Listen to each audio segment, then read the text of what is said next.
It starts with something that feels hopeful. They apologize. Their tone is softer. They look you in the eyes and say the words you have been aching to hear. Maybe they even cry. And for a moment, you feel a flicker of relief. Maybe they finally get it. Maybe they finally understand what they did. But soon after, something in you tightens. Because as much as you want to believe them, the apology does not land. It feels like closure, but then it unravels. This is the confusion that happens when a narcissist pretends to take accountability. It is not always loud or theatrical. Sometimes it is quiet and convincing. They might say all the right things. I know I hurt you. I should have listened more. I want to change. But when the conversation ends, you are left with more questions than peace. Because something about the way they own their behavior feels hollow, as if they are performing insight rather than living it. I am Zane, a relationship consultant and psychologist, and today on STR TV, we are going to talk about what happens when a narcissist pretends to take accountability and why it feels so real, even when it is not. This is one of the most emotionally disorienting parts of the narcissistic cycle, and understanding it clearly can be the difference between staying stuck and finally stepping away. Number 1. They use the right words without the right emotion. One of the first signs that their apology is performative is the mismatch between their words and their tone. They say, I was wrong, but they sound detached. Or they say, I understand how I hurt you, but their body language stays defensive. It feels scripted, like something they memorized from a book or therapy session. Real accountability feels grounded, carries emotional weight. When it is missing, you feel it in your gut. Number 2, the focus quietly shifts back to them. Even in their apology, you might notice the spotlight sliding away from your pain and back to their narrative. So they might say, I just felt so overwhelmed, or I was going through a lot at the time.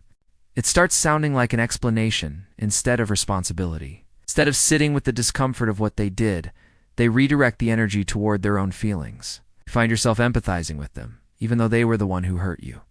Number 3, the apology comes with conditions. I am sorry, but you have to understand.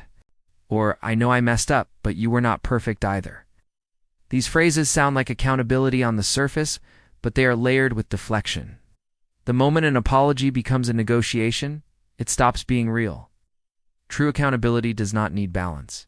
It does not say, I will own mine if you own yours. It simply says, this was my impact, and I am responsible for it. Number 4, their actions stay the same. In the days or weeks that follow their apology, you start to notice a pattern. Same behavior repeats. It's the same disregard for your boundaries, the same dismissiveness, the same lack of follow-through.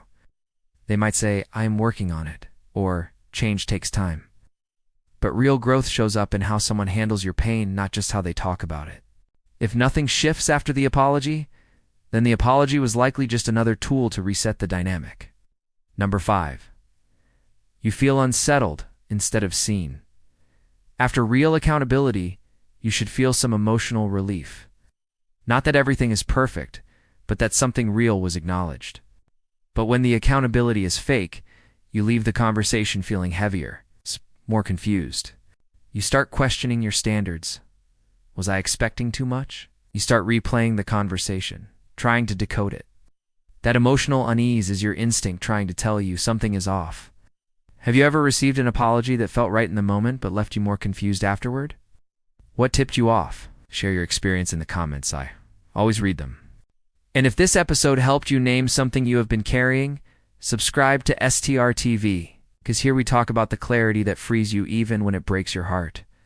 Next time we will talk about the grief that comes after walking away and how healing does not always start with relief, but with loss.